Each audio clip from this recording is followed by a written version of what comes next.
Rahayu Sagung Dumadi.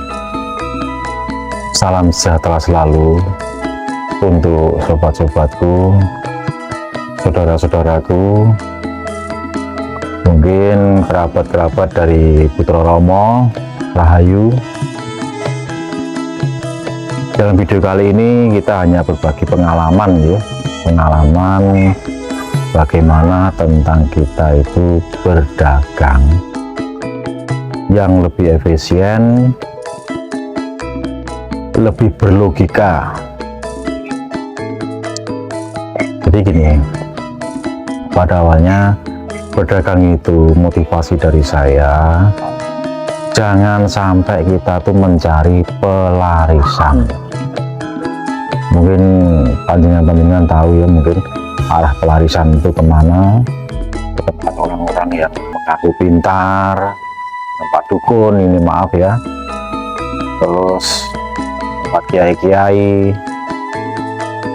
Lebih baiknya kita tuh kembali kepada diri pribadi kita.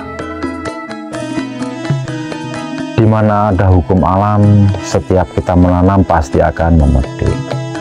Siapa yang percaya dengan adanya hukum imbal balik ini, maka dia akan mengalami ketentraman dalam hidupnya.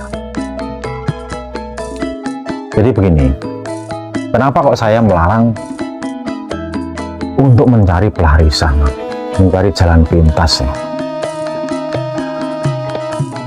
Mencari jalan pintas ini risikonya terlalu tinggi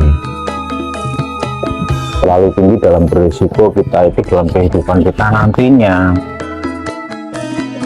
Jadi gini, misal kita berdagang itu mengalami sepi, ya kita lihatlah bagaimana lingkup kita di situ itu, apakah kita sepi itu sepi kita sendiri atau sepi di sekitar kita pun ikut sepi juga karena nggak ramai pembeli. Terus kita jangan berpikiran sempit, kita mencari pelarisan, mencari dukun supaya kita tuh laris. Loh, kenapa Dirus? Nah, itulah pertanyaan yang saya tunggu. Kenapa Dirus itu melarang untuk berdagang dengan cara mencari pelarisan? Semisal saya contohkan, kita mencari pelarisan dan kebetulan si orang pintar ini mengandalkan pusaka seandainya. Pusaka yang diandalkan bisa keris-keris pelarisan, batu pelarisan, atau apapun itu yang namanya pelarisan dari pusaka. Kemudian si dukun itu meminta-minta supaya pusaka itu boyong rewang, ngewang-ngewangi. Nah, kalau sudah seperti itu, dukun itu akan terjadi transaksi dengan goib yang berupa pusaka itu tadi. Nah, apalagi kalau kita berpikirnya itu secara waras, itu tidak ada bukti kalau kita kemudian laris itu dari perbuatan goib yang ada di pusaka itu. Sugesti kita pasti akan berlarinya ke arah situ, maka kita akan menembah kepada angan-angan pada akhirnya ya. Dan satu, nanti setelah Anda itu banyak melakukan transaksi dengan pelarisan, dengan goib yang di luar diri kita, oleh orang-orang itu yang bertransaksi dengan pusaka, maka kita setelah kita mati pun akan gantian. Allah kita akan ditempatkan kepada besi aji, pada keris, pada batu. Kemudian kita pun akan giliran diperintah orang untuk ngewang-ngewangi, dipekerjakan untuk supaya membuat warung orang itu laris. Nah, kita akan diperbudak pada akhirnya arwah kita itu nanti. Nah, itu jangan sampai terjadi. Kalau kita itu mau mintalah kepada Gusti. Ini prinsip Dirus ya, mungkin agak beda. Kalau sampean menggunakan agama selalu meminta kepada Tuhan, itu bagus.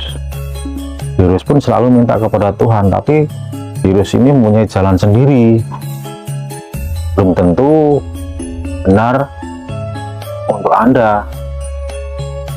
Nah, Dirus itu selalu menggunakan meminta itu kepada Gusti, seperti pesannya simbah-simbah dulu, jaluo apa-apa karo sing gawe urip. Sing gawe urip itu siapa? Ya Gusti itu yang bertempat di hati kita masing-masing. Dan Gusti itu bisa dimintai, bisa kita memohon. Itu kalau sudah dibaguskan hatinya, dia bersemayam di hati, malah disebut Gusti bagusing hati. Nah, bagusnya hati ini ya perlu kita baguskan. Gimana caranya, Dirus? Caranya sih mudah-mudah gampang.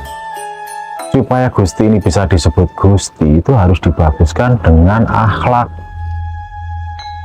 dengan patra pangocap tingkah laku kita yang baik, selalu menebar welas asih katresnan dengan siapapun tanpa pandang bulu,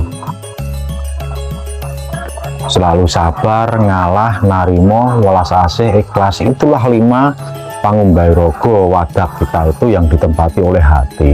Itu kalau sudah dibersihkan dari nafsu-nafsu, dimana nafsu ego, nafsu-nafsu untuk keserakahan dan sebagainya, itu kita bisa mengendalikan, barulah kita tuh bisa menyebut itu Gusti. Karena bagus yang hati itu perlu dibaguskan.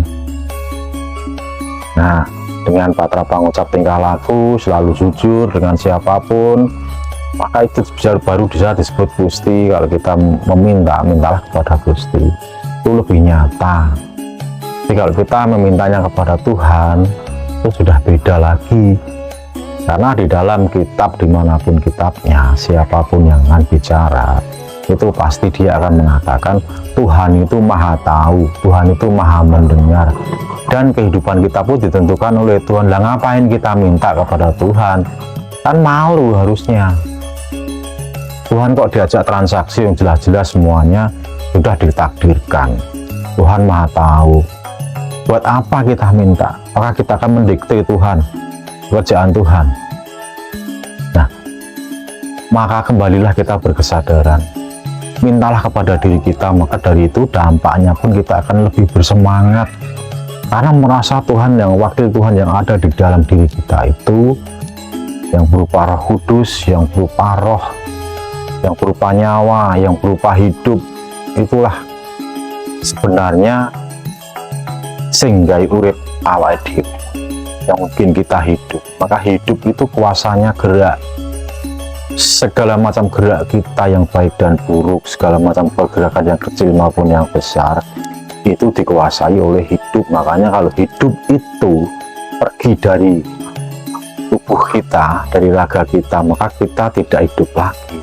Raga itu akan membusuk kembali kepada zat, dimana 4 unsur ini tadi, itu tanah, air, udara, dan api, akan kembali.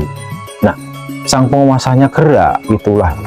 Makanya orang Jawa itu Tuhannya tidak bernama, maka sebutannya pun banyak sekali. Ada Gusti, sing ngecet Lombok, sing Maha Kuwasa, sing Maha Asih, Maha Rasa, Maha Hidup, Maha Tunggal, Maha Esa.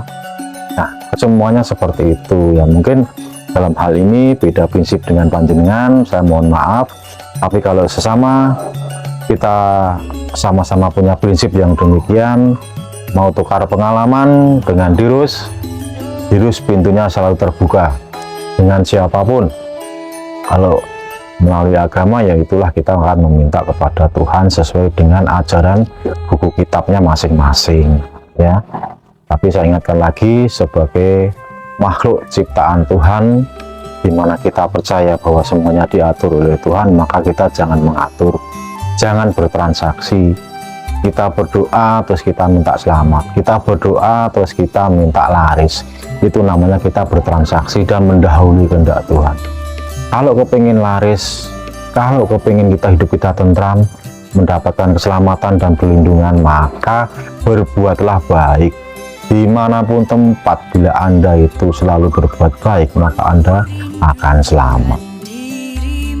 Itu yang menjadi pedoman Dirus selama ini dalam berdagang. Selalu berkesadaran, berbuat baik, selalu menghargai orang, jujur, dan jangan dilupakan pangumbai rogo. Bukan atus kembang seperti kejawen, tapi kita Pangumbairogo itu ada 5. Sabar, ngalah, narimo, welas asih kepada apapun dan siapapun, dimanapun, dan ikhlas.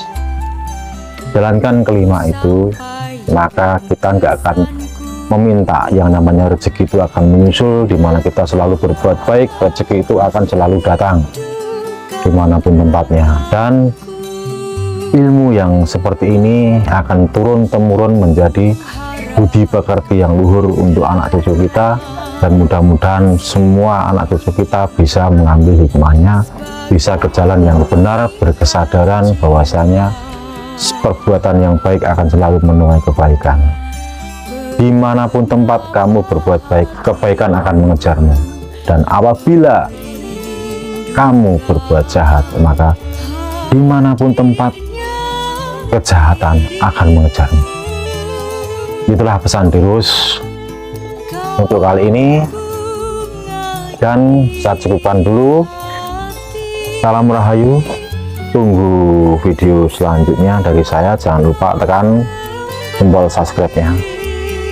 Selamat jumpa di video berikutnya. Terima kasih.